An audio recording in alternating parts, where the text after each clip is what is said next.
Now we come to the most controversial part. My theory of what actually happened in the 1800s and 1900s. Are you ready? Fasten your safety belts. Hi, I'm David Daniels from Chick Publications. After J.L. Hug's book claiming Vaticanus was oldest and best, the carefully prepared paleographers bought the Vaticanus and other Egyptian Bibles hook, line, and sinker. The Vaticanus had to be one of the oldest and best, if not the oldest and best. If it was, we needed to change all our Bibles to match it. Vaticanus became the prize to seek. Everyone who was anyone wanted to get a look at it. But who had control over it? The Vatican. So anyone who wanted to see it had to make nice with Rome and not say anything or do anything that would upset them in hopes of seeing Vaticanus. It was a race, and everything went to Rome. Now, you have to be nice to the Pope. So none of these guys are going to try to rescue any Catholics from bondage to Rome, say the Pope is Antichrist, preach or teach against Rome in any way. Ironically, they have to act better than Catholics if they want to be allowed a glance at what they now believed was oldest and best, Codex Vaticanus. One guy, who I've talked about for months, was totally into that Catholic French monk Montfaucon and his science of paleography, deciphering ancient manuscripts. That guy was anxious to see the oldest and best and admitted that he wanted money, a good position, and the highest praise of man. That guy was Constantine Tischendorf. There were three main Egyptian manuscripts according to the scholars: Alexandrinus, Ephraemi Rescriptus, and Vaticanus. Tischendorf was too late to study the Alexandrinus. That had been done already. He needed something new to put his name on. The Catholics sponsored him to spend 2 years working on the Ephraemi Rescriptus, an erased and rewritten over codex. They awarded him for that, and he got some scholarly recognition, but the public still didn't know who he was. It wasn't enough. Tischendorf also spent a few years doing favors for various Catholic leaders, deciphering Greek documents. Then he asked them to write letters to the Pope, for the Pope to let Tischendorf see the Vaticanus, the goal of his life. But as the 1800s went on, scholars started to see it wasn't enough to have just Vaticanus. They needed something else to justify the unusual readings in it, the things that were missing and the things that were changed. Then, as if by magic, poof! In 1844, suddenly the Sinaiticus appears.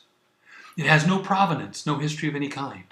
It has no chain of custody. It just showed up in a monastery that 29 years earlier, in 1815, only said it had 3 Bibles. Now they suddenly said that they had 4. Sinaiticus was the magical 4th. I've spent a lot of time building up facts, but I haven't simply spilled the beans of what I think really happened. So, this is my opinion, based on my research at this point in time. I think Tischendorf was set up. From his favorite teacher in college, they picked him out. They knew what sort of a person he was. They saw his pride, his ambition, and they decided to make it work for them. So they gave him the plum of the Ephraemi Rescriptus, then they rewarded him for his work. Then, in 1843, Tischendorf was granted an audience with the Pope. He was mostly silent about it, but there are a lot of details coming out now in books and from many different sources, including Catholic ones, about what happened. I think Tischendorf got to see the Vaticanus, then got to see Jesuit Cardinal Mai's personal work on Vaticanus before it was published. He might have taken something of it home with him. Regardless, he learned about certain unusual readings, and he was now on the lookout for them in any manuscripts he would find. Remember, Tischendorf is credited as having found more manuscripts than almost anyone else. I wonder how many of them were really fake. I think that in that papal audience, his visit to the Pope, they told him he should go to the East to find manuscripts. But after this, he raised money and made a beeline to Cairo, Egypt, then to St. Catherine's Monastery. I think they tipped him off that there was something to be found there. I think the Catholics paid for monks who were up in northern Greece in Mount Athos to prepare a special text. But for some reason, it was a rush job. They worked with many manuscripts to blend them together into one big book. But they also had to have certain readings in them. I think those were set up for Tischendorf to find. That's why we found some of them only at Mount Athos. They had worked up Tischendorf's reputation. They taught him what to look for to judge a manuscript as ancient. He was totally set up for this. I think they made to order a manuscript for Tischendorf to find. They started with the Old Testament, then moved to the New at the last. We only know for sure it was finished in the form we see today by 1845. They could have moved down to St. Catherine's and tried to finish stuff up in the last year or so. I say that because scraps of Sinaiticus were tossed into a little hidden chamber and only found in 1975. I think it was taking too long to make it, so they made some shortcuts. They cut out huge chunks of the Bible that didn't have major doctrinal stuff or many alternate readings. Many monks were paid good money to come up with ancient Greek manuscripts after the fall of Constantinople in 1453, and there are only so many to go around, so there were many counterfeiters. I think Constantine Simonides was one of them.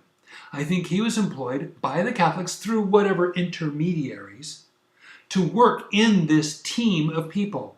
That way he and his friends, who knows, Benedict, maybe Kallinikos, a number of counterfeiters worked on this rush job of a text to get down to the monastery in the Egyptian desert for Tischendorf to find. If Tischendorf got his finances together for his trip really fast, it would make it necessary to get the manuscript down there even faster. That could force some shortcuts. I mentioned mistakes. There are many. They would put up text to copy, but they'd have to go from single column, most likely in the original, and copy into 4 columns. That's very tricky. So they'd set down one manuscript and turn to another and keep writing. They don't have time to read it. That's how they skipped from Chronicles to Ezra and kept on writing. Not till later did someone catch it and write a couple creative notes. But all these mistakes actually worked for Rome. There were so many layers, paleographers could read Sinaiticus for a lifetime and never run out of theories. And they'd been indebted to Rome for it all. And did anyone notice? They abandoned the preserved Bible for all of this. I think Protestant scholars had a vested interest in believing Tischendorf's date of 350 AD. And then they could teach it to their students down on to today, deceiving Christians into thinking that God didn't actually preserve his words. They think that we have to have priests, textual scholars, to tell us which words might be God's and which words might not be. I think Tischendorf didn't know he was being duped at first. He may have seen the book, yes, book, just like it was clearly described the next year in 1845, and cut out 2 portions, just like an ordinary thief, thinking he got away with something. He didn't know he was falling into Rome's plan. Then Tischendorf didn't let people get too close to the pages he removed. They had such errors. So he just wrote out his own Codex Friderico Augustinus, CFA, printing up which Greek he thought belonged in the text. Then he put all the other stuff into endnotes and told why he thought they didn't belong. People didn't see the CFA, they only saw Tischendorf's book. So they simply read it and believed Tischendorf. Rome was delighted. They awarded him and every paleographer who agreed that these were indeed ancient manuscripts. I read a bit of a letter he wrote before going back to the monastery in 1853. He knew it was a whole Bible and wanted it for himself. He was willing to get Russian help to do it, since Russia was over the monastery. Okay, I have to skip a lot here. Let's jump to the 3rd visit in 1859. I think he thought he had a great find, maybe through the 1840s. But at the latest date, when he got the Sinaiticus to Cairo in 1859, he figured out it was a fake. Maybe before, but at least by then. It was too new. It was supple. And it was white. So he came upon a plan. He darkened Sinaiticus with maybe lemon juice, like Simonides' friend said he did. I have to say, if Simonides made it all up and his friends are imaginary, it is amazing that they said stuff that I only discovered starting in 2014 and people in general can only check starting in 2009. I think Simonides was a very good con and liar. He would admit the truth only when he had no other option. When Tischendorf claimed he had the oldest and best Codex Sinaiticus in 1862, Simonides was forced bit by bit to admit a little of the truth.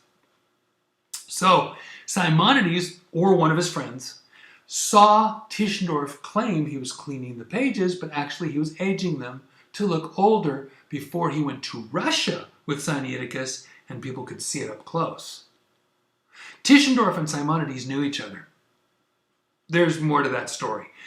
And there is an accusation that after Simonides disappeared, he and Tischendorf pulled off another con, maybe in Russia. Simonides didn't want Tischendorf taking away his glory. He'd worked on it himself, so he came out and brazenly said he was the author of Sinaiticus, and it wasn't old. It was a special project and gift for the protector of the monasteries. A bunch of half-truths. Later, he modified the story to say it was more of a draft copy, another half-truth. I'd still say rush job. I think they wanted it to be the one and only copy, but they were rushed by someone and were sloppy. And again, I think that fit into Rome's plans. Tischendorf went into one rage after another. Simonides pushed all his buttons. I think Simonides had an amazing ability to divide any group into two opposing parts, or take any critic and get him to say at least one manuscript was real, even if all the others were fakes. He was that good of a con. He disappeared as fast as he appeared in 1867, and with yet another story to make nobody want to look for him, saying he died among lepers. Tischendorf's analysis and date were pretty much accepted by the scholars. Sinaiticus was now oldest and best. He got award after award. He got some money, some position, and he got to spend some more time with, drum roll please, Vaticanus. In 1867, he published Vaticanus, his prize. That was just what Westcott and Hort needed. They took both Sinaiticus and Vaticanus and made them the determiner of their magical oldest and best Greek text. Despite all the protesting about changes, Westcott and Hort's text is still pretty much the same as the newest one you find out today. That became the Revised Version, and the Bible version mill was started, which still churns out new, disagreeing Bibles to this day. What does Rome get out of all this? They want people believing the Alexandrian texts are the best. Alexandrian texts have the Apocrypha, so the oldest and best texts, they say, have the Apocrypha. A Bible with Apocrypha switches you to a Bible with so many contradictions, you must trust your priest. That sets the stage for One World Bible. The One World Bible will have 1. An Alexandrian critical Greek text. 2. A critical Hebrew text modified by other ancient discoveries, including Septuagint readings. And the Hebrew Masoretic text will be put down and maybe taught to be worse than the Septuagint. And 3, it'll have the Apocrypha with the contradictory, unscriptural doctrines that are so important to Roman Catholicism. By the way, that's already happening right now. The stage will be set. That's why it was so important in 1966 for the United Bible Societies to require that any new Bible translation project in the world can be stopped and the Apocrypha added simply by Catholics in the area asking for it. Satan got what he wanted. But it's a Bible. Yes, but it's not God's Bible. It's man's Bible. Satan has gotten all but the stick in the mud, jot and tittle King James Bible people, and a few other translations in other languages like this, to come over to Rome's Bible. Satan doesn't care what Bible you read in English as long as it isn't the King James Bible. To add insult to injury, Satan has started pushing the King James Apocrypha, giving it false importance, and pushing it on King James Bible believers to get them to accept the Apocrypha. Anything to get them away from God's words, to lower God's words, and to lift up man's words. This is a conspiracy. The Catholic system and the text critics have conspired to take down a king, the King James Bible. They ridicule anyone who trusts the King James and are happy to try to destroy their reputations if they ever turn from the so-called critical text.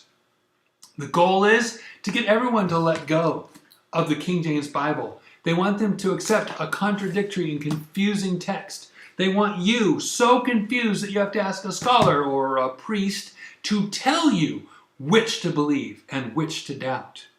Ultimately, they want you to accept a new Bible that is coming, a Bible that all the scholars will agree on, complete with Apocrypha. One world Bible for one world religion. That's my theory. God bless you, and have a wonderful day.